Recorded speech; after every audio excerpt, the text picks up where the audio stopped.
നാരായണ നാരായണ നാരായണ. ശ്രീമദ് ഭാഗവത മഹാപുരാണം രുദ്രഗീതം എന്ന അധ്യായം, ചതുർത്ഥ സ്കന്ധത്തിലെ 24-ാമത്തെ അധ്യായം. 24-ാമത്തെ അധ്യായവും 30-31 ആ രണ്ടധ്യായവും ഈ പ്രചേതസ്സുകളെ സംബന്ധിച്ചതാണ്. അത് മഹാദേവൻ്റെ അനുഗ്രഹം തപസ് ചെയ്യാതെ കണ്ട് തന്നെ ഈ പ്രചേതസ്സുകൾക്ക് ലഭിച്ചു എന്നതാണ്. അതൊക്കെ ഒരത്ഭുതമാണ്. അത് പ്രാചീനബർഹിസിൻ്റെ ഈ തപസ്സിൻ്റെ കാഠിന്യമാണോ കാരണം? പ്രാചീനബർഹിസ് ഒരു കർമ്മഠൻ ആണ്. സ്ഥിരം യാഗം ചെയ്യുക അങ്ങനെ ഒരാളാണ്. അപ്പോൾ അദ്ദേഹത്തിൻ്റെ പുത്രനായതുകൊണ്ടാവാൻ, പുത്രന്മാർ 10 പേര് ഒരേപോലെയാണല്ലോ. അപ്പോൾ അവിടെ പ്രാചീനബർഹിസ് ഈ യാഗം ചെയ്യണത് അതിൻ്റെ ഒരു കണക്കൊക്കെ പറഞ്ഞിട്ടുണ്ട്. യാഗം ചെയ്യാൻ വേണ്ടിയിട്ട് ഉപയോഗിച്ചതായിട്ടുള്ള ദർഭപ്പുല്ല് കിഴക്കോട്ട് തലയായിട്ട് ഭൂമിയിൽ മൊത്താണ്ട് വിരിച്ചു എന്ന് കൂട്ടുക. എന്നാൽ ഭൂമി മുഴുവൻ മൂടാനുള്ള അത്രയും പുല്ല് അദ്ദേഹം ഉപയോഗിച്ചിട്ടുണ്ടെന്നാണ് ഈ യാഗത്തിന് വേണ്ടിയിട്ട്. അപ്പോൾ എത്ര യാഗം ചെയ്തിട്ടുണ്ടാവും? അപ്പം അങ്ങനെയുള്ള കർമ്മഠനാണെങ്കിലും പ്രവൃത്തി ചെയ്യുന്നുണ്ടല്ലോ. പിന്നെ നാരദൻ വന്ന് ഭഗവാന്റെ ഒരു പ്രത്യേക താല്പര്യം കൊണ്ട് തന്നെ നാരദൻ വന്ന് ഒരു ഉപദേശമൊക്കെ നടത്തി യഥാർത്ഥത്തിലുള്ള ജ്ഞാനത്തെ കൊടുത്തു. ഈ യാഗപശുക്കളെ കൊല്ലുന്നത് തെറ്റാണ് എന്നുള്ള സ്വയം ബോധ്യമായി അതിനും കൂടി പശ്ചാത്തപിച്ചുകൊണ്ട് വേഗം മുക്തി നേടുകയും ചെയ്തു. മാത്രമല്ല ഈ പ്രാചീനബർഹിസിൻ്റെ ഭാര്യയായിട്ടുള്ള ശതദ്രുതി, വിശ്വാവസു പോലും മറ്റേ ഗന്ധർവന്മാരാണ്. ആ രാജാവ് പോലും മോഹിച്ചതായിട്ടുള്ള സൗന്ദര്യം, അതേപോലെ അഗ്നിദേവൻ ഈ ശതദ്രുതിയുടെ സൗന്ദര്യം കണ്ടിട്ട് അങ്ങനെ നോക്കി നിന്നു അത്രയ്ക്കുണ്ട് സൗന്ദര്യം. അങ്ങനെയാണ്. അപ്പോൾ അങ്ങനെയുള്ള ഒരു അച്ഛൻ്റെയും അമ്മയുടെയും മക്കളാണ് ഇവർ. 10 പേര് ഒരേപോലെ, ഒരേ രൂപം, ഒരേ മനസ്സ്, ഒരേ ആഗ്രഹങ്ങൾ, ഒരേ പ്രവൃത്തികൾ, ഒരേ ലക്ഷ്യങ്ങൾ, അങ്ങനെ ഒരാൾ കിട്ടാൻ തന്നെ പണിയാണ്. അപ്പോൾ അവരുടെ കഥയാണത്. ഈ ശിവഗീതം ശിവനാൽ പറയപ്പെട്ടതുകൊണ്ട് രുദ്രഗീതം, യോഗാദേശം എന്നതിന് പേര്. ഭൃഗു മഹർഷിക്ക് ഈ ബ്രഹ്മാവ് ഉപദേശിച്ചതായിട്ടുള്ള മന്ത്രമാണ്. ഭൃഗു ബ്രഹ്മാവിൻ്റെ പുത്രനാണ്. ആ ഭൃഗു സ്വതേ വിഷ്ണു തന്നെയാണ്. ആ ഭൃഗുവിന് ലക്ഷ്മി മകളായിട്ട് പിറന്നു എന്നാണ്. ഈ മന്ത്രം സ്വീകരിച്ച് തപസ് ചെയ്തതിൻ്റെ ശേഷം. അപ്പോൾ അത്രയും പ്രാധാന്യമുണ്ട് ഈ രുദ്രഗീതത്തിന്, അത്രയും പ്രാധാന്യമുണ്ട്. അപ്പോൾ ധ്രുവചരിതം കഥയൊക്കെ പ്രചേതസ്സുകൾക്ക് കേൾപ്പിച്ചു എന്നാണ്. ഇപ്പോൾ ദക്ഷയാഗമായാലും ധ്രുവചരിതമായാലും പൃഥുചരിതമായാലും അതൊക്കെ പ്രചേതസ്സുകൾക്ക് പറഞ്ഞു കൊടുത്തിട്ടുണ്ടാവും എന്ന് സാരം. അത്രയേ ഉള്ളൂ. നമുക്കിപ്പോൾ അത് ഏതായാലും ഇത് പ്രചേതസ്സുകൾക്ക് ധ്രുവചരിതം കേൾപ്പിച്ചു. നാരദനാണ് കേൾപ്പിച്ചത്. അപ്പോൾ അത് പറയാൻ വേണ്ടിയിട്ട് ഈ മറ്റ് ധ്രുവചരിതാദി കാര്യങ്ങളൊക്കെ വിസ്തരിച്ച് പറഞ്ഞിട്ടുണ്ട്. അപ്പോൾ ആരാണ് പ്രചേതസ് എന്നുള്ളത് പറയണം എന്ന് വിതുരമഹാശയൻ പറഞ്ഞപ്പോൾ മൈത്രേയൻ പറയുകയാണ്. ഈ പൃഥുവിൻ്റെ പുത്രൻ വിജിതാശ്വൻ, പൃഥു 100 യാഗം ചെയ്തു. അപ്പോൾ ആ 100ാമത്തെ യാഗത്തിൽ യാഗപശുവിനെ ഇന്ദ്രൻ കട്ടുകൊണ്ടുപോയി പല തവണയായിട്ട്. 5-6 തവണയൊക്കെ കെട്ടുകൊണ്ടുപോയി. വേറൊന്നുമില്ല, 99 തവണയും ഒപ്പം ഇരുന്ന് ഊണ് കഴിച്ചു. 100ാമത്തെ തവണയും കഴിക്കുകയൊക്കെ ചെയ്തു. പക്ഷേ ഇന്ദ്രൻ്റെ സ്ഥാനം തട്ടിയെടുക്കുമോ എന്നൊരു സംശയം തോന്നി. അപ്പോൾ അതുകൊണ്ട് യാഗം മുടക്കാൻ വേണ്ടിയിട്ട് അത് സാധിക്കും ചെയ്തു കേട്ടോ. കാരണം ഈ യാഗ പശുവിനെ ഇങ്ങനെ കുറേ കൊണ്ടുപോയപ്പോൾ അത് പല കള്ളവേഷത്തിൽ വന്നിട്ടാണ് കൊണ്ടുപോയത് ഇന്ദ്രനെ. കള്ളവേഷത്തിൽ കൊണ്ടുപോയി. അപ്പോൾ ഒക്കെ അത്രി മഹർഷി അത് കാണിച്ചു കൊടുത്തു. പൃഥുവിൻ്റെ മകൻ വിജിതാശ്വൻ, അദ്ദേഹത്തിൻ്റെ പേരെന്താ ചോദിച്ചാൽ മനസ്സില്ല. എന്തായാലും അദ്ദേഹം ഈ ഇന്ദ്രൻ്റെ അടുത്ത് ചെന്ന് അത് ശിവയോഗിയായിട്ട് സന്യാസിയായിട്ട് അങ്ങനെയുള്ള ഈ ആധ്യാത്മിക വേഷധാരികളാണ് ഒക്കെ കള്ളവേഷ. അവിടെ ചെന്ന് യുദ്ധമൊന്നും ഇല്ലാതെ കണ്ട് തന്നെ ഈ കുതിരയെ കൊണ്ടുവന്നു.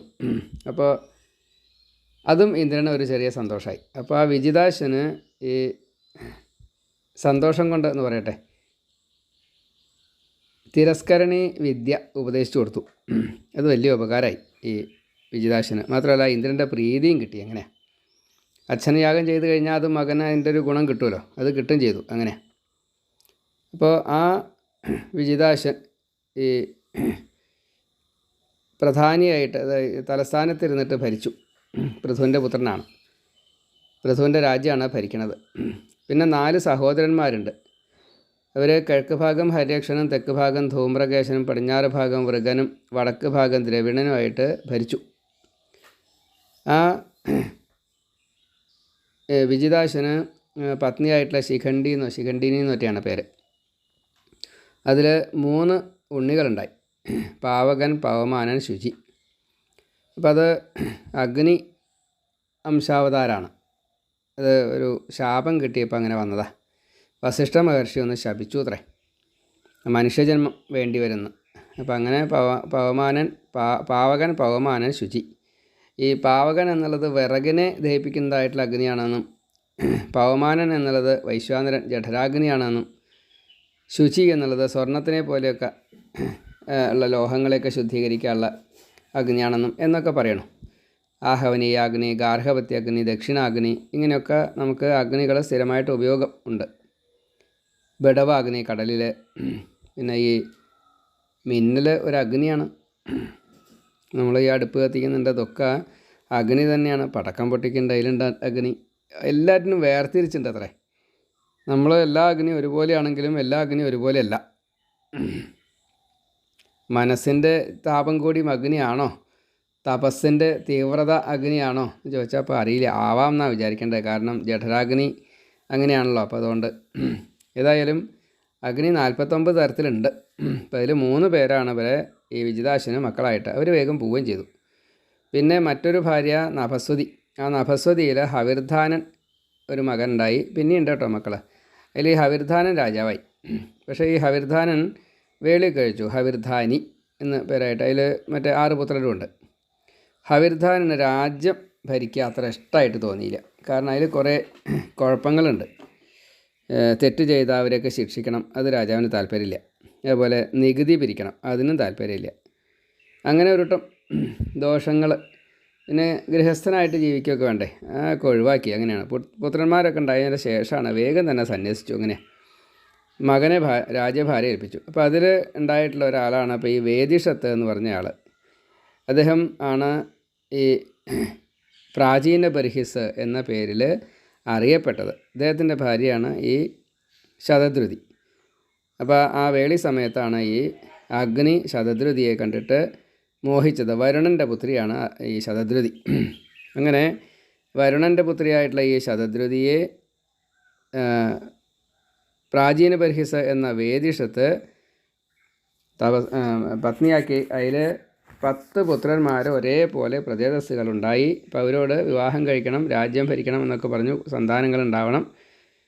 അപ്പോൾ അതിന് വേണ്ടിയിട്ട് തപസ് ചെയ്തോളൂ എന്ന് പറഞ്ഞു. അപ്പോൾ അവരങ്ങനെ നേരെ പടിഞ്ഞാറേ സമുദ്രക്കരയിലാണ് ചെന്ന് ചേർന്നത്. അവിടെ രുദ്രതീർത്ഥക്കര അവിടെയാണ് ചെന്നതെന്നാണ് പറഞ്ഞത്.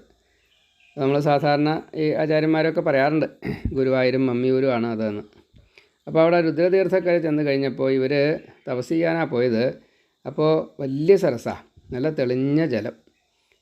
അവിടെ ജലജീവികൾ ധാരാളമുണ്ട്, ജലപക്ഷികളുണ്ട്, ജലപ്പൂക്കൾ ധാരാളമുണ്ട്. അതേപോലെ ആ തീരത്ത് ധാരാളം ഈ നല്ല നല്ല വൃക്ഷങ്ങൾ, സസ്യലതാദികൾ, കായാഫലം എല്ലാം ഉണ്ട്, പൂവുണ്ട്, ഒക്കെ ഉണ്ട്.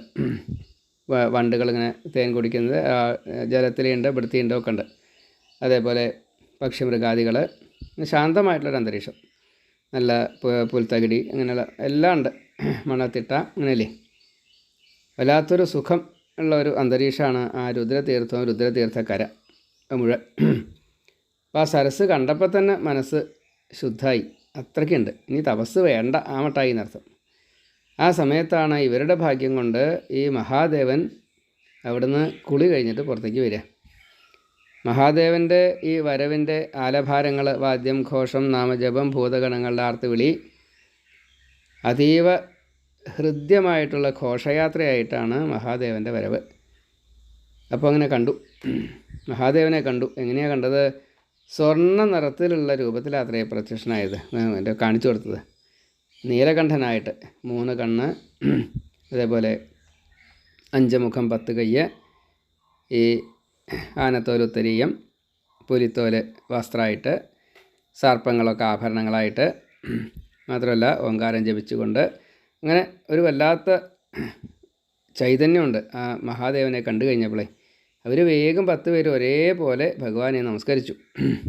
വല്ലാത്തൊരു ഭാഗ്യമല്ലേ അവർക്ക് കിട്ടിയത്. ശിവൻ വളരെ സ്നേഹത്തോടു കൂടിയിട്ട് കുമാരന്മാരേ എന്ന് വിളിച്ചു.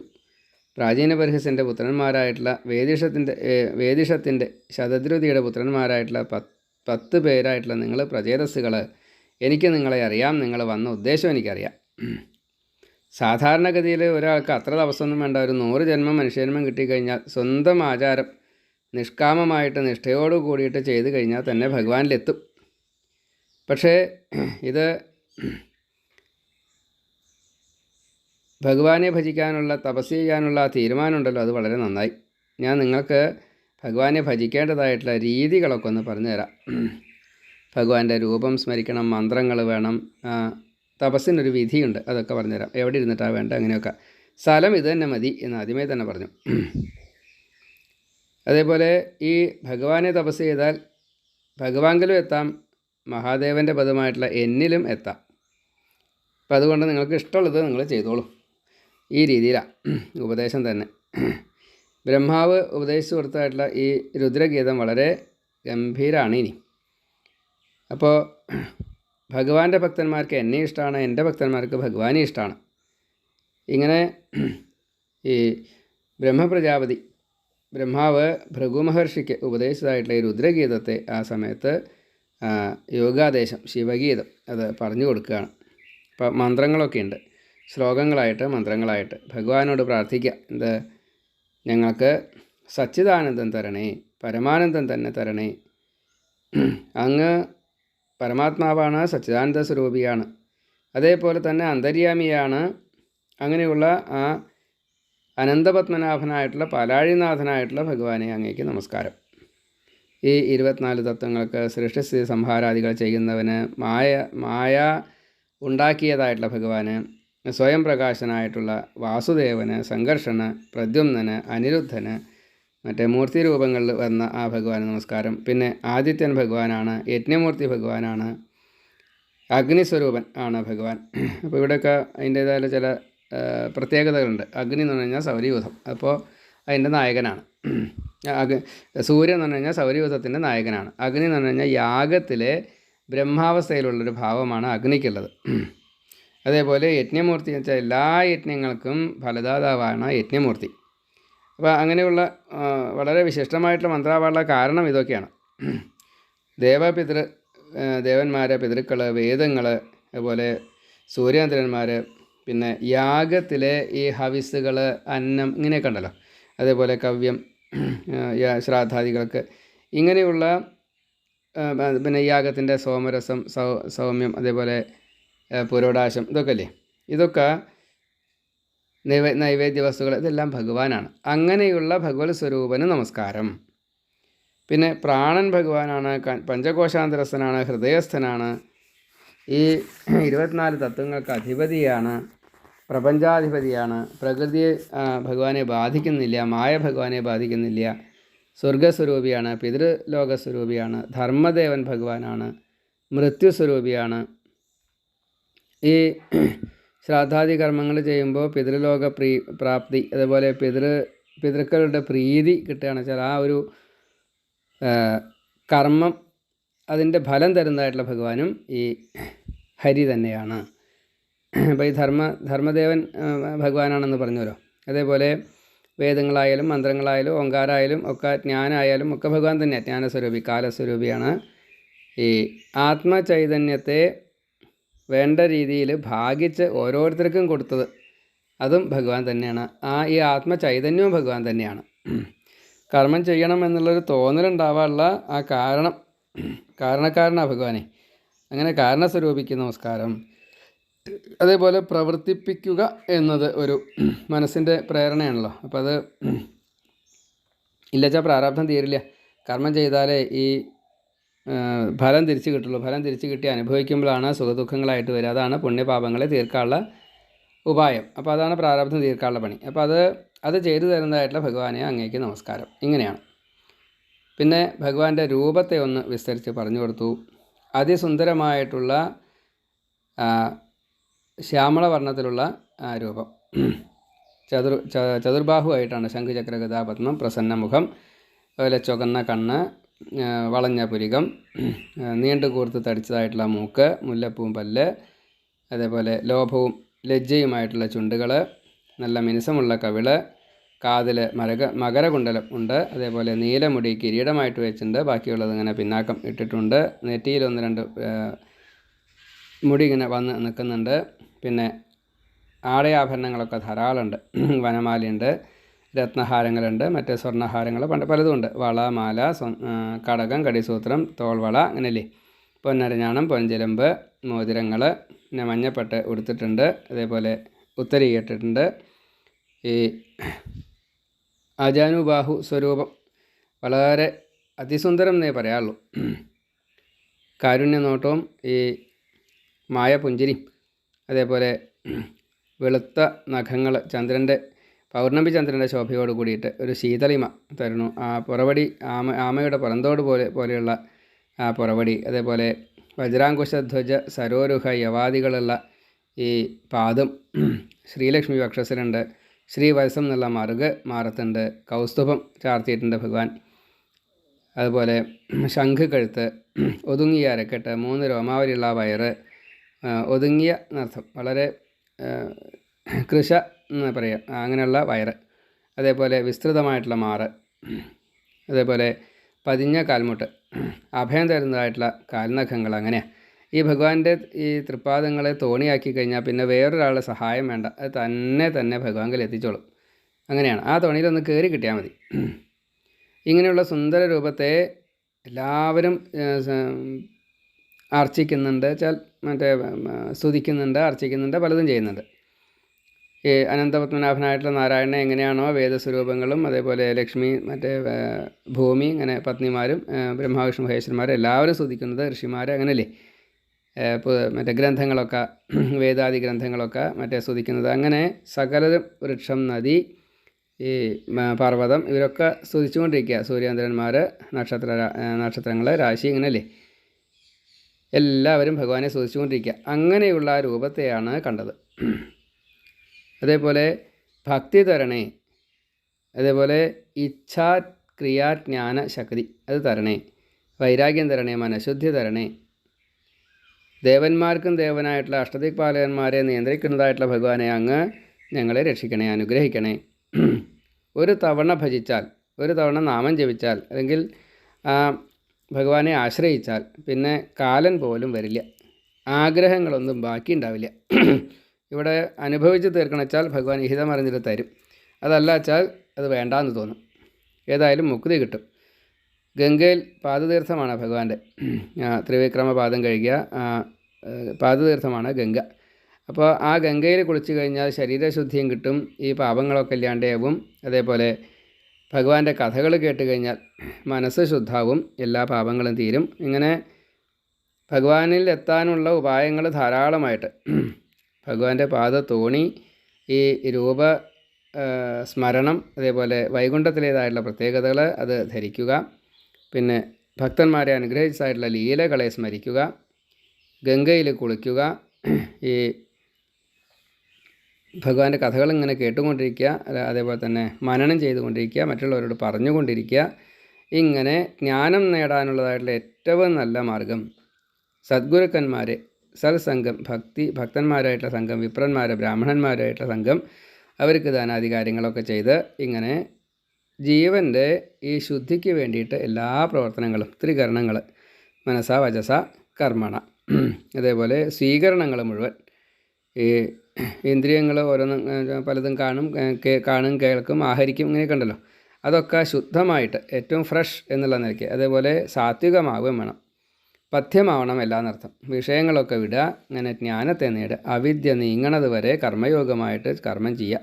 എന്നാൽ ഭഗവാൻ ജ്ഞാനം തരുകയും ചെയ്യും, വൈരാഗ്യവും തരും, അതേപോലെ പ്രപഞ്ചമായിട്ട് പ്രപഞ്ചത്തിലുള്ളവരുമായിട്ട് ദുസ്സംഗമൊക്കെ ഒഴിവാക്കുന്ന അർത്ഥം.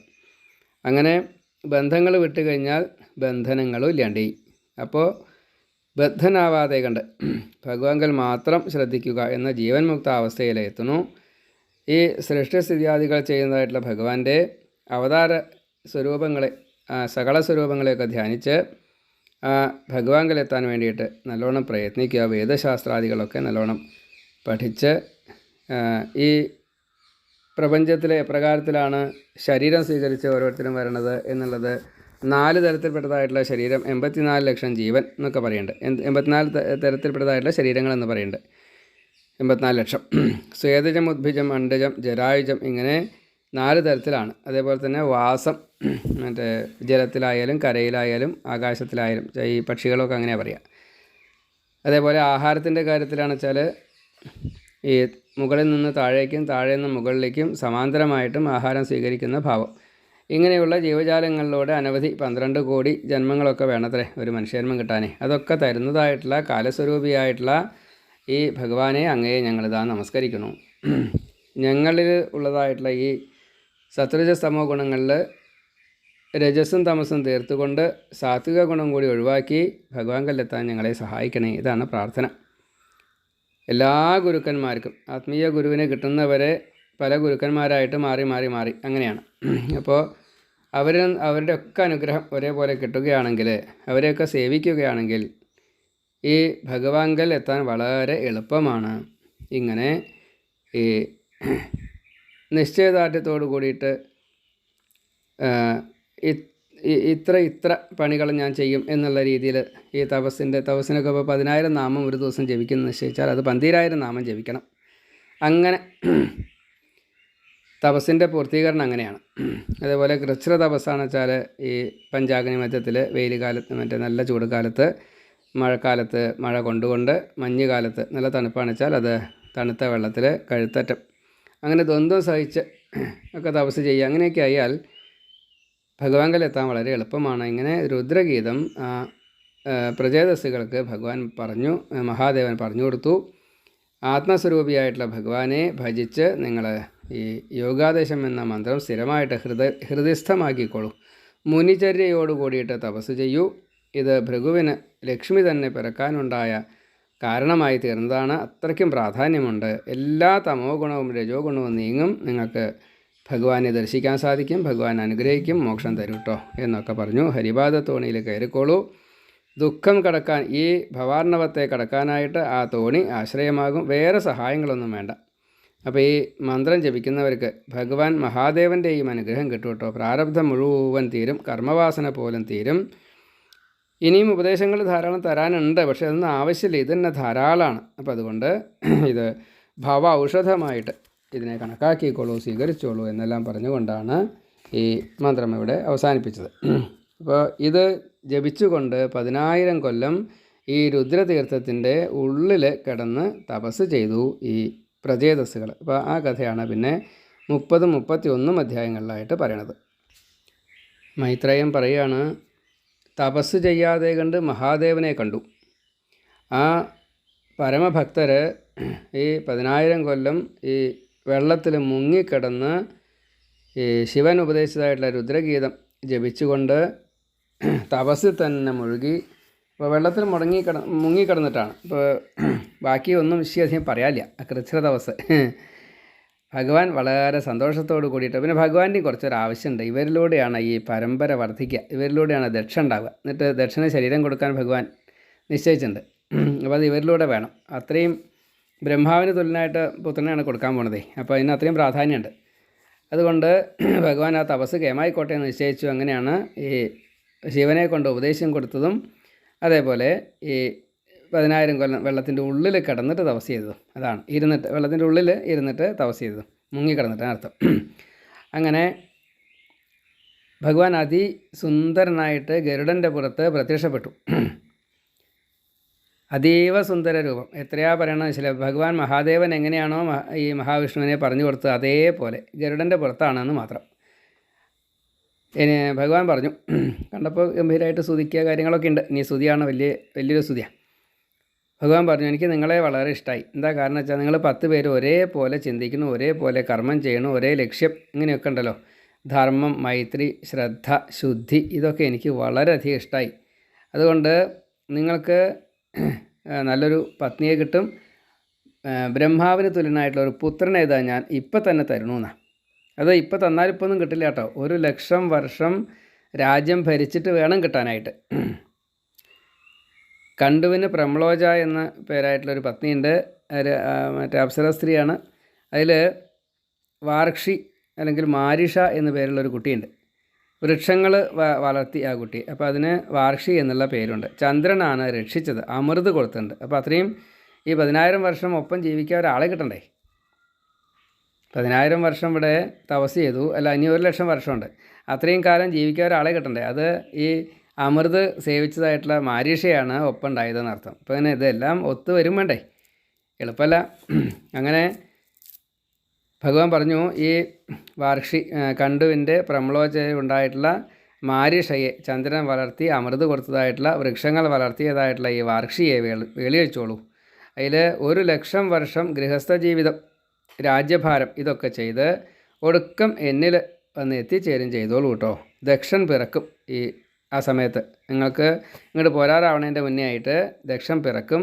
എന്നിട്ട് രാജ്യഭാരം അവിടെ ഏൽപ്പിച്ചോളൂ. പിന്നെ നിങ്ങൾ ഭക്തിയോട് കൂടിയിട്ട് വീണ്ടും നാരദനെ കാണുകയും ചെയ്യും, എന്നിട്ട് എന്നിൽ എത്തുകയും ചെയ്യും കേട്ടോ എന്നെല്ലാം പറഞ്ഞു.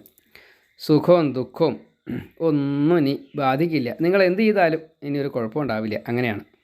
അപ്പോൾ ആ പ്രചേതസ്സുകൾക്ക് വളരെയധികം സന്തോഷമായി. ഈ ഭഗവാനെ കാണാൻ സാധിച്ചല്ലോ. അപ്പോൾ അത് അറിഞ്ഞുകൊണ്ട് തന്നെ ഈ ധർമാർത്ഥ കാമ മോക്ഷങ്ങൾ തരുന്നതായിട്ടുള്ള ഭഗവാനെ നിങ്ങൾക്ക് എങ്ങനെ അങ്ങേ നമസ്കരിക്കേണ്ടത്, സ്തുതിക്കേണ്ടതൊന്നും അറിയില്ല. പഞ്ചക്ലേശങ്ങളൊക്കെ തീർന്നിറക്കണു. 3 ആധിയില്ല, 3 ശോകമില്ല, ഷഡ്വൈരിയില്ല, ഷഡൂർമില്ല, ഷഡരിയില്ല, ഒക്കെ തീർന്നു അങ്ങേ കണ്ടൊരൊറ്റ കാരണം കൊണ്ട്. അപ്പോൾ അതുകൊണ്ട് അങ്ങേക്ക് നമസ്കാരം. അങ്ങേ ആർക്കാ അറിയാൻ സാധിക്കുക? സാക്ഷിയായിട്ടുള്ള അങ്ങ് എല്ലാവരിലും ഉണ്ടെങ്കിലും അങ്ങേ ആർക്കും അറിയില്ല. ബ്രഹ്മാവും പ്രകൃതിയും കൂടി മോഹിച്ചിറക്കണം. അപ്പോൾ അങ്ങനെയുള്ള ഈ ദേവന്മാർക്ക് അവർക്കൊന്നും അങ്ങേ മനസ്സിലാവണില്ല, ഋഷികൾക്കൊന്നും അങ്ങേ മനസ്സിലാവണില്ല. എന്നിട്ട് ആ അങ്ങല്ലേ ഇപ്പം ഞങ്ങൾക്ക് വരവും തന്നു, ദർശനം തന്നു, വരം തന്നു. ഇത് ഭഗവാന്റെ കാരുണ്യം എന്നല്ലാതെ എന്താ പറയാനുള്ളത്?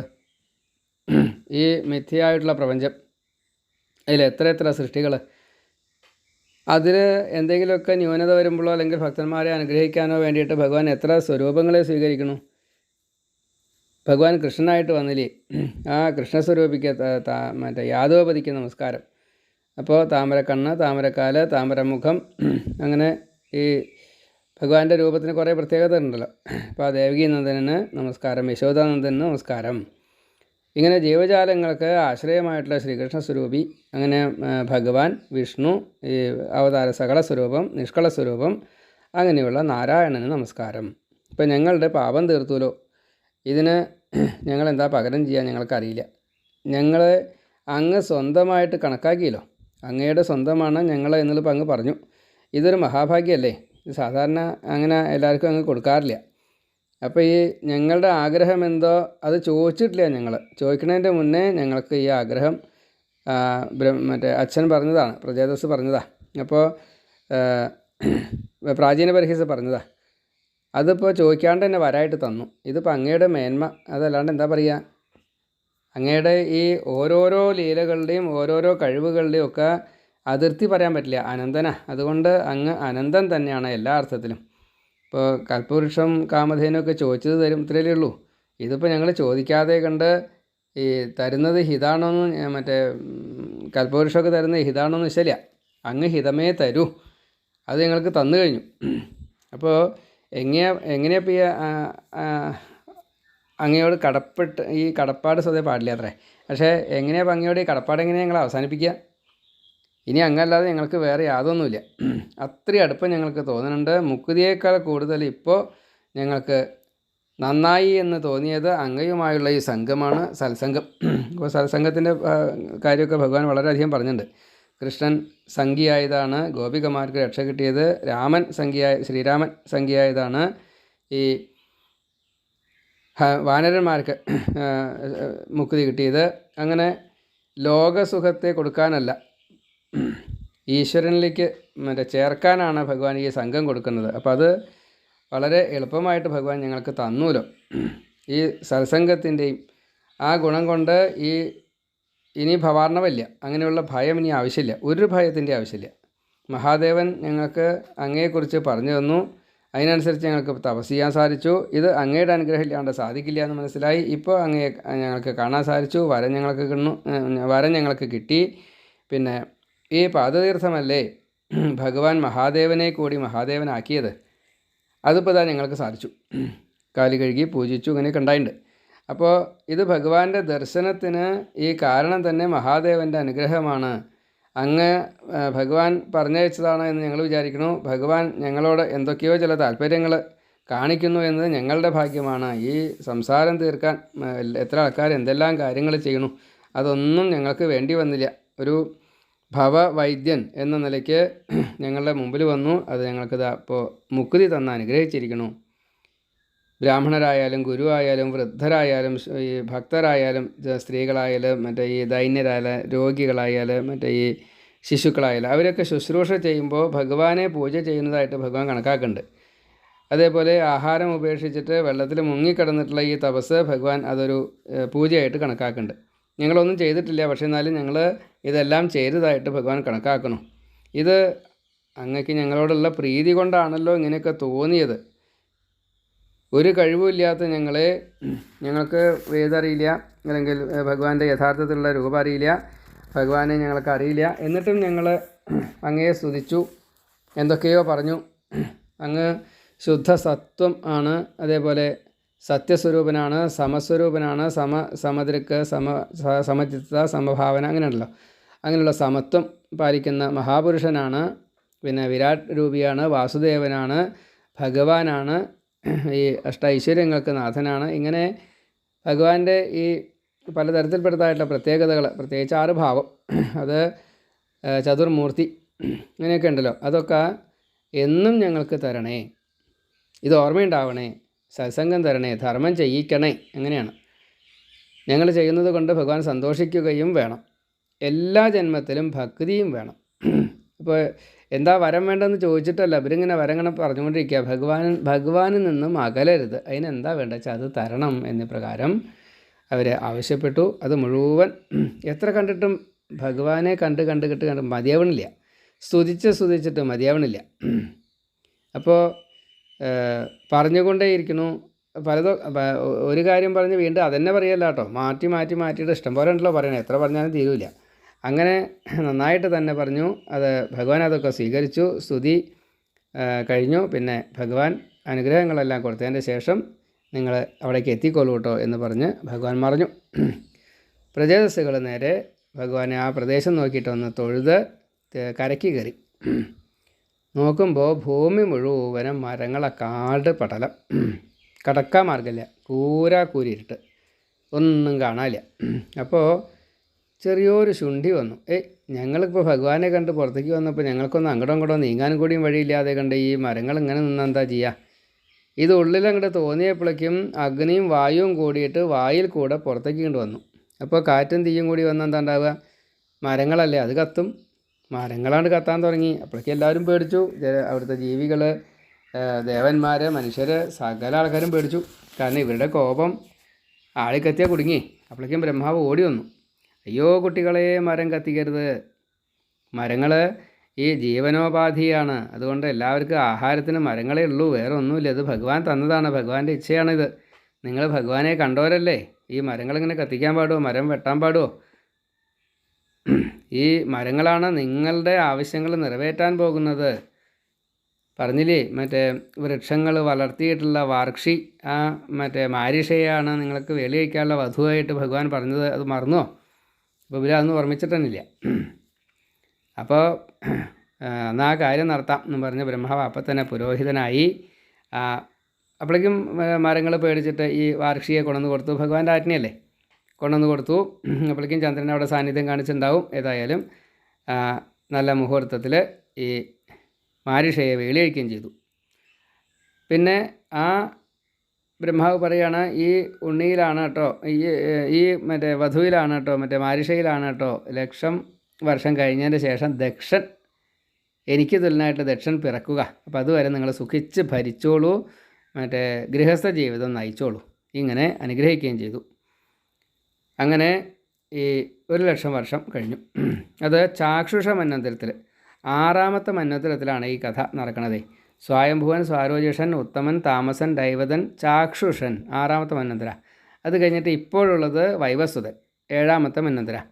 ഈ ചാക്ഷുഷ മന്വന്തരത്തിൽ ഈ ഇതേപോലെ 10,000 വർഷം തപസ് ചെയ്ത് 1,00,000 വർഷം ഈ വാർക്ഷിയോട് കൂടിയിട്ട് മാരിഷിയോട് കൂടിയിട്ട് പ്രചേതസ്സുകൾ 10 പേരും ഒരേപോലെ ഭഗവത് പ്രീത്യർത്ഥം ഭരിച്ചു, സുഖിച്ചു. അതിൽ ഒടുക്കം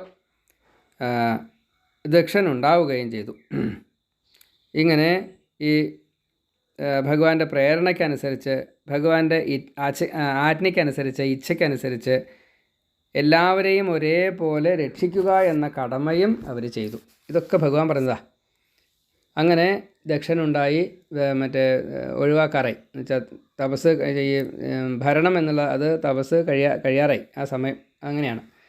അപ്പോൾ ഭരണകാലം കഴിയാറായപ്പോൾ ഈ വാർക്ഷിയെ മകനെ ഏൽപ്പിച്ചു, ദക്ഷനെ ഏൽപ്പിച്ചു. അങ്ങനെ അവർ വീണ്ടും തപസ്സിനായിട്ട് ഈ രുദ്രതീർത്ഥത്തിൽ തന്നെ എത്തി. അവിടെ ജാജലി മുനി സിദ്ധനായിട്ടുള്ളൊരു സ്ഥലമുണ്ട്. അവിടെ ഇരുന്നിട്ട് തപസ് ചെയ്യാൻ വേണ്ടിയിട്ട് ഒരുങ്ങി. നോക്കുമ്പോഴേ ഒന്നും ഓർമ്മ വരണില്ല.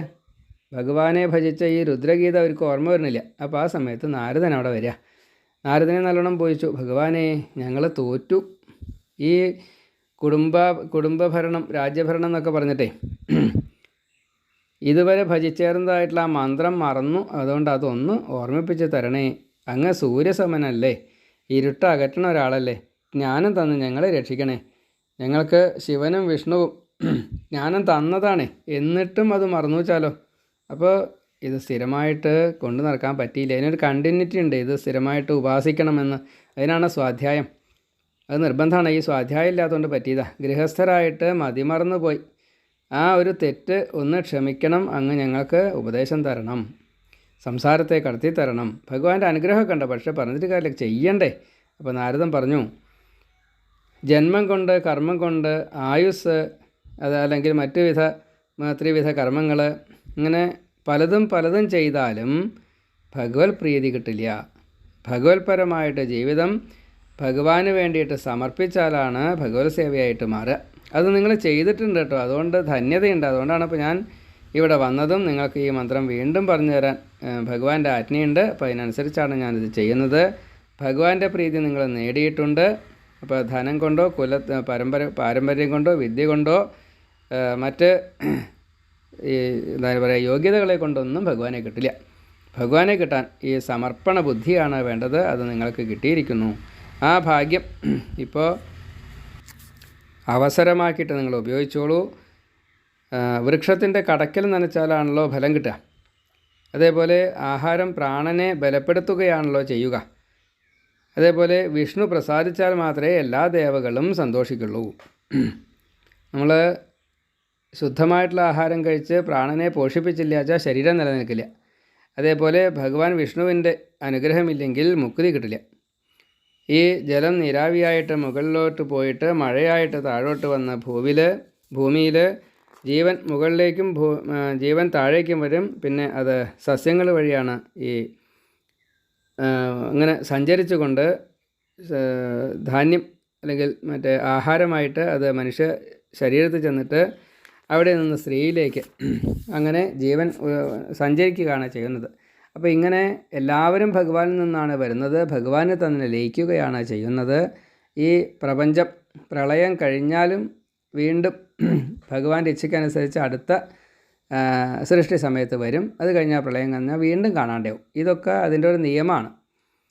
ആകാശത്ത് പകൽ വെളിച്ചം, മഴക്കാറ്, മറ്റേ പൊടി, രാത്രി, ചന്ദ്രൻ, നക്ഷത്രം, ഇരുട്ട്, ഇങ്ങനെ പകലും രാത്രിയും വ്യത്യാസപ്പെട്ട് കാണുന്നത്, ഇങ്ങനെ ഒരുപാട് കാര്യങ്ങൾ. ഇതെല്ലാം ഭഗവാനാൽ നിശ്ചയിക്കപ്പെട്ടതാണ്. ഭഗവാൻ എന്താണോ ഇച്ഛിക്കുന്നത് അതല്ലാതെ കണ്ട് വേറൊന്നും കാണാനും അറിയാനും സാധിക്കില്ല. അപ്പോൾ അതിൽ നമ്മുടേതായിട്ടുള്ള കടമകൾ നമ്മൾ ചെയ്യുകയാണ് വേണ്ടത്. അത് ഭഗവത് ആജ്ഞ ആയിട്ട് സ്വീകരിച്ച് ഈ കർമ്മങ്ങളൊക്കെ വിരാട് രൂപിയായിട്ടുള്ള ഭഗവാൻ, ആ വിരാട് രൂപിയായിട്ട് ഭഗവാൻ ഇവിടെ വ്യഷ്ടിയിലും സമഷ്ടിയിലുണ്ട്. അന്തര്യാമിയായിട്ട് എല്ലാ ദിക്കിലുണ്ട്. അപ്പം അതുകൊണ്ട് ആ അർത്ഥത്തിൽ എല്ലാവർക്കും വേണ്ടിയിട്ട് എല്ലാ കർമ്മങ്ങളും ചെയ്തോളൂ. ഇതാണ് ഭജന. അത് നിങ്ങൾ ചെയ്തിട്ടുണ്ട്. ഭരണം വഴി 1,00,000 വർഷം ചെയ്തിട്ടുണ്ട്. അതിൻ്റെ ഗുണം നിങ്ങൾക്ക് കിട്ടിയിട്ടുമുണ്ട്. ഇങ്ങനെ എല്ലാവരിലും കാരുണ്യം കാണിക്കുന്നത് കൊണ്ട് ഭഗവാനെയും എല്ലാവർക്കും ഇഷ്ടമാണ്. അതേപോലെ ഭഗവാന്റെ അനുഗ്രഹം കിട്ടിയത് കൊണ്ട് ഇനി ഇപ്പോൾ നിങ്ങൾ ദ്വന്ദ്വം കിടക്കാനുള്ള ഒരു ശ്രമമാണ് നടക്കേണ്ടത്. ശമതമം സ്വീകരിക്കണം, ഏഷണാത്രയം വിടണം, പ്രാപഞ്ചിക വിഷയങ്ങളൊക്കെ വിടണം, മനഃശുദ്ധി കിട്ടാൻ വേണ്ടിയിട്ട് ശ്രമിക്കണം. ഭഗവതർപ്പിതമായിട്ട് നാമജപാദി കാര്യങ്ങൾ ഏറ്റവും ചുരുങ്ങിയതായിട്ടുള്ള തപസ്സേ ഇനി വേണ്ടു. അഹിംസാവാദിയായിക്കൊണ്ട് ഭഗവാനെ മാത്രം മനസ്സിൽ വിചാരിച്ചുകൊണ്ട് ഭഗവാന് വേണ്ടിയിട്ട് ഇനി ഈ ദ്വന്ദ്വം കിടക്കാൻ വേണ്ടിയിട്ടുള്ള മറ്റേ പരിശീലനം ഉണ്ടല്ലോ, അതുപോലും ഭഗവാന് വേണ്ടിയിട്ട് അങ്ങോട്ട് തീരുമാനിച്ച് കൊടുത്തോളൂ. അപ്പോൾ ഭഗവാൻ എന്താണോ കൊടുക്കുന്നത് അതിൻ്റെ 100 ഇരട്ടി ഭഗവാൻ തിരിച്ചു തരും. അങ്ങനെയുള്ള ഭക്തനെയാണ് ഭഗവാൻ ഇഷ്ടം. ലക്ഷ്മിയോ ദേവകളോ അതിനേക്കാൾ കൂടുതൽ താല്പര്യമായിട്ട് ഭഗവാൻ കണക്കാക്കാരൻ ഭക്തരെയാണ് എന്ന് സാരം. അതൊക്കെ നാരദൻ ഈ ഭക്തിസൂത്രം എന്നുള്ള ആ ഗ്രന്ഥത്തിൽ പറഞ്ഞിട്ടുണ്ടത്രേ. ഏതായാലും ഈ ഭക്തി ഭാവത്തെ ഭഗവാൻ നല്ലവണ്ണം തന്നെ എല്ലാവർക്കുമായിട്ട് ഭക്തി ഭഗവാനാ സൃഷ്ടിക്കപ്പെട്ടതാണ്. അപ്പോൾ അത് ഭക്തിയോട് കൂടിയിട്ട് ഭഗവാൻ ഹൃദയത്തിൽ വസിക്കുമെന്നാണ് ഈ സനകാദി മഹർഷിമാർക്ക് ഭഗവാൻ മറ്റേ വരമായിട്ട് കൊടുത്തിട്ടുള്ളത്. അത് സപ്താഹം അല്ലെങ്കിൽ ഭാഗവതം വായിക്കുന്ന സമയത്തൊക്കെ അങ്ങനെ വരും എന്നാണ് പറഞ്ഞിട്ടുള്ളത്. അപ്പോൾ അതൊക്കെ പ്രചേതസ്സുകൾക്ക് ഇങ്ങനെ പറഞ്ഞു കൊടുത്തു. നാരദൻ അവിടെ നിന്ന് ഈ മുക്തി മാർഗം പറഞ്ഞു കൊടുത്തതിൻ്റെ ശേഷം മറയുകയും ചെയ്തു. പ്രചേതസ്സുകൾ ഈ നാരദൻ്റെ ഉപദേശപ്രകാരം തപസ് ചെയ്തു, വേഗം കഴിയുകയും ചെയ്തു. അത് മുക്തിക്കുള്ള ഒരു ഉപായം എത്രയേ ഉള്ളൂ. ഒരു കോണി, ആ കോണി ചാരി അതിൽ കയറി കൊണ്ടുപോയി അങ്ങനെ കോണി ഉപേക്ഷിച്ചു, മുക്തരാവുകയും ചെയ്തു. മൈത്രേയൻ കഥ പറഞ്ഞു നിർത്തി. അപ്പോൾ വിതുരൻ എല്ലാ ഉപദേശങ്ങളും അല്ലെങ്കിൽ ഉദ്ധവർക്ക് മറ്റേ ഭഗവാൻ കൊടുത്തിട്ടാണ് ഭഗവാൻ മറിഞ്ഞത്. അപ്പം ആ ഉപദേശം എനിക്ക് തരൂ എന്നാണ് പറഞ്ഞത്. എന്നിട്ടാണ് ഉദ്ധവൻ്റെ നിർദ്ദേശപ്രകാരം ഭഗവാന്റെ ആജ്ഞയായിട്ട് മൈത്രേയനിൽ നിന്നും ഭാഗവതം കേട്ടോളൂ, ഞാൻ പറഞ്ഞൊക്കെ അവിടെ നിന്ന് പറഞ്ഞു തരും എന്നൊക്കെ പറഞ്ഞ് വന്നത്. അപ്പോൾ പറഞ്ഞ് കൊടുത്ത് മുഴുവനെ പറഞ്ഞു എന്താ അതിൻ്റെ കഥയില്ല. എങ്ങനെ ആയാലും ശരി. അപ്പോൾ ചെന്നപ്പോൾ ചോദിച്ചു, എല്ലാവരും സുഖത്തിന് വേണ്ടിയിട്ട് കർമ്മം ചെയ്യണോ ദുഃഖം കിട്ടണോ, ഇതിൻ്റെ കാരണം എന്താണെന്ന് പറഞ്ഞു തരണേ. തുടക്കത്തിൽ ചോദിച്ചതാ. അപ്പോൾ അതിന് കർമ്മം കൊണ്ട് സുഖം കിട്ടില്ല എന്ന് ആദ്യം പറഞ്ഞു. ഇപ്പോൾ മനസ്സിലായി. ഏതാ ഈ കഥകളൊക്കെ കേട്ട് കഴിഞ്ഞപ്പോൾ കർമ്മം കൊണ്ട് സുഖം കിട്ടില്ല എന്നുള്ളത് മനസ്സിലായി. ഭക്തിജ്ഞാന വൈരാഗ്യം കൊണ്ട് ഈ ആത്മസ്വരൂപമായിട്ടുള്ള ഭഗവാനെ അറിഞ്ഞാൽ മാത്രമേ, ഭഗവത് പ്രീതി ലക്ഷ്യമായിട്ട് പ്രവർത്തനങ്ങൾ ചെയ്താൽ മാത്രമേ സച്ചിദാനന്ദത്തെ അനുഭവിക്കാൻ സാധിക്കുള്ളൂ, ജ്ഞാനിയായി തീരാൻ സാധിക്കുള്ളൂ, ഭക്തനായി തീരാൻ സാധിക്കുള്ളൂ. ഇതെല്ലാം മൈത്രേയ മഹർഷി ഈ സുഖദുഃഖങ്ങളെ ഗൗനിക്കാതെ കണ്ട് ദ്വന്ദ്വം കടക്കുകയാണ് വേണ്ട, ഭക്തിയാണ് എളുപ്പമാർഗം എന്നെല്ലാം പറഞ്ഞപ്പോൾ ഈ ശ്രീശുഖം പറയുകയാണ്, മനുപുത്രന്മാർ ഉത്താനപാദൻ, ദേവഹൂതി, പ്രസൂതി, ആകൂതി ഇവരുടെ ചരിത്രം ഞാൻ പറഞ്ഞു. ഇനി പ്രിയവ്രതൻ്റെ കഥ പറയാട്ടോ. പ്രിയവ്രതൻ്റെ ആദ്യത്തെ പുത്രനല്ലേ, അത് ആത്മാരാമനായിട്ട് പിന്നീട് ബ്രഹ്മാവ് പറഞ്ഞത് കേട്ട് 2 വേലി അയച്ചു, 14 മക്കളുണ്ടായി, 110 കോടി വർഷം ഭരിച്ചു, ആർക്കും ചെയ്യാൻ പറ്റാത്ത കർമ്മം ചെയ്തു. ഇങ്ങനെയൊക്കെ ഭഗവത് പ്രീതി നേടി എന്ന് ഒരു സൂചന അവിടെ പറഞ്ഞു. അങ്ങനെയൊക്കെ പറയാൻ തുടങ്ങിയപ്പോഴേക്കും വിതുരൻ മൈത്രേയനോട് പറഞ്ഞു, മൈത്രേയ മഹർഷി എനിക്ക് ഇനി അതിനൊന്നും ക്ഷമയില്ല. ആ കഥകളൊക്കെ പിന്നീട് എപ്പോഴെങ്കിലും കേൾക്കാം. പിന്നെ കൃഷ്ണൻ്റെ ഒപ്പമാണല്ലോ ഇത്രയും കാലം ഉണ്ടായത്. ദുര്യോധനൻ്റെ കൂടെയാണ് വേണ്ടി വന്നത് ധൃതരാഷ്ട്രക്ക് മന്ത്രിയായിട്ട് എന്നുള്ളത് ശരിയാണ്. പക്ഷേ അതൊക്കെ മറിഞ്ഞു, എൻ്റെ കാലം കഴിയാറായി. അപ്പോൾ അതുകൊണ്ട് ധർമ്മദേവനായിട്ടുള്ള ഈ ദാസീപുത്രനായിട്ട് ജനിക്കേണ്ടി വന്ന ആ അത് കഴിഞ്ഞു. ഇപ്പോൾ ഈ ശാപകാലം കഴിഞ്ഞു. അപ്പോൾ അതുകൊണ്ട് ഭഗവാനെ എനിക്കിപ്പോൾ മൈത്രേയ മഹർഷി ഗുരുസ്ഥാനത്താണല്ലോ, അപ്പോൾ ഭഗവാനെ എന്നാണ് വിളിച്ചത് ഇന്ന്. അതുകൊണ്ട് ഇനി എനിക്ക് എൻ്റെ ഏട്ടനെ കൂടി ഒന്ന് മുക്തി കൊടുത്ത് അനുഗ്രഹിക്കണം. അതിന് വേണ്ടിയിട്ട് ഞാൻ എന്താ യാത്രയാവുകയാണ് ഹസ്തിനപുരത്തേക്ക് എന്ന് പറഞ്ഞ് എന്നെ അനുഗ്രഹിക്കണേ എന്നും പറഞ്ഞുകൊണ്ട് ആ മൈത്രേയ മഹർഷിയുടെ കാൽക്കൽ വീണ് നമസ്കരിച്ചു. അത് കഴിഞ്ഞ് വിതുരൻ അവിടെ നിന്ന് യാത്രയായി. അങ്ങനെ ഹസ്തിനപുരത്തിലേക്ക് വന്നു. ഈ വിതുരനീതി അതൊക്കെ വിസ്തരിച്ച് പറഞ്ഞു കൊടുത്തു ധൃതരാഷ്ട്രർക്ക്. എന്നിട്ട് ജീവിതാശ ദുരത്തെയ, ഈ ഭീമൻ ഉരുട്ടിത്തരുന്ന 100 മക്കളെ 101 മക്കളെ കൊന്നതാ, ആ ചോറും മുണ്ടുകൊണ്ട് നീ ജീവിക്കണ്ട ഏട്ടാ എന്നൊക്കെ പറഞ്ഞു. എഴുത്തിയമ്മ എന്നും പറഞ്ഞു. അങ്ങനെ അവരെയൊക്കെ മുക്തരാക്കി. ഈ ഭാഗവതം കേട്ടതായിട്ടുള്ള പുണ്യം കൂടി. പിന്നെ ധർമ്മദേവനാണല്ലോ, അപ്പോൾ ധൃതരാഷ്ട്ര ഏട്ടൻ സഹോദര സ്ഥാനത്തായതുകൊണ്ട് അത് രക്ഷിക്കാമെന്ന് നിശ്ചയിച്ചു. ധൃതരാഷ്ട്രയെ മുക്തി കൊടുത്ത് ഈ വിതുരൻ അനുഗ്രഹിച്ചു എന്ന് പറയാണ്. ഇങ്ങനെ ഈ വിതുരമൈത്രേയ സംവാദം ആരാണോ കേൾക്കുന്നത് അവർക്ക് സമ്പത്ത്, കീർത്തി, സുഖം, ദുഃഖം, സത്സംഗം, അവൻ്റെ ഒടുക്കം മുക്തിയും കിട്ടും, ഭക്തനായിക്കൊണ്ട് മുക്തിയും കിട്ടും എന്നിങ്ങനെ ശ്രീ ശുകബ്രഹ്മർഷി പരീക്ഷത്തിനോട് ഈ കഥ അവനെ പറഞ്ഞ് അവസാനിപ്പിച്ചു എന്ന് പറയുകയാണ്. ഇനി ബാക്കിയുള്ള ഭാഗങ്ങൾ ഇനി പഞ്ചമസ്കന്ധം തൊട്ടാണ് നമുക്ക് പറയാം. ഇപ്പോൾ പറഞ്ഞത് ശ്രീമദ് ഭാഗവതത്തിലെ 4-ാം സ്കന്ധത്തിലെ രുദ്രഗീതം 24-ാമത്തെ അധ്യായം, പിന്നെ ആ രുദ്രഗീതം ജപിച്ചുകൊണ്ട് തപസ് ചെയ്ത് മുക്തരായിട്ടുള്ള പ്രജേതസ്സുകളുടെ കഥ, അതിൽ ദക്ഷനുണ്ടായ കഥയൊക്കെയാണ് 30-ഉം 31-ഉം അധ്യായങ്ങളായിട്ട് പറഞ്ഞത്. അപ്പോൾ 24, 30, 31 3 അധ്യായങ്ങളാണ് ഇപ്പോൾ പറഞ്ഞത്. അത് ശ്രദ്ധയോട് കൂടിയിട്ട് കേൾക്കുക, ഭാഗവത പ്രിയരായിട്ട് തീരുക. അതിനെ ഭഗവാൻ അനുഗ്രഹിക്കുമാറാകട്ടെ എന്ന് പ്രാർത്ഥിക്കുന്നു. ഞാൻ വടശ്ശേരി ഹരിനമ്പൂതിരി, 904803-9304 എൻ്റെ ഫോൺ നമ്പർ. എല്ലാവർക്കും ഈ ചാനൽ സബ്സ്ക്രൈബ് ചെയ്യാനും ബെൽ ബട്ടൺ അമർത്താനും ലൈക്ക് അടിക്കാനും അതേപോലെ ഷെയർ ചെയ്യാനും പ്രാർത്ഥിച്ചുകൊണ്ട് വീണ്ടും എല്ലാ ഭക്തന്മാർക്കും നമസ്കാരം, ഭഗവാനും നമസ്കാരം. വാക്കുകൾ ഭഗവാന്റെ തൃക്കാൽക്ക് സമർപ്പിക്കുന്നു. നാരായണ നാരായണ നാരായണ.